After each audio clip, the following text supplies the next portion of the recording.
Die Romein van die Timbawati is ons naweek afstofboek. Dit is oorspronklik uitgegee deur Lapa as grootdruk en Hardeband. Soos jy hom reeds gelees het of geluister het, skiep jy die een. Maar dit is ook ons WhatsApp boek vir die naweek.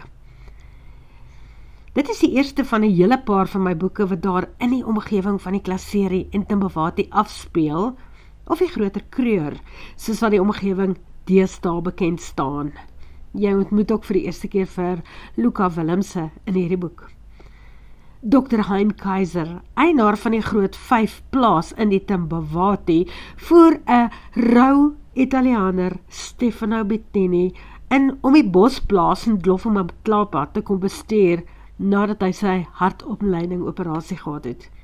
En Andrea besluit dat hy net een ding kan doen, en dit is om mooi te lyk, want hy is totaal onbeholpe.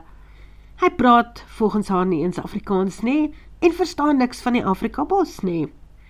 Boonop maak hy dit van die begin af duidelik, dat hy net tydelik op Dloffenmatlapa is.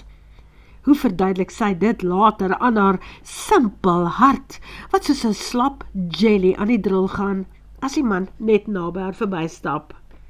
So volg die skakel op die skerm om die volboek te luister, of sluit aan by ons WhatsApp groep, dan kry jy die skakel op jou selfoon. Die nommer is 066 5865 787, en onthou, jy luister soos altyd gratis.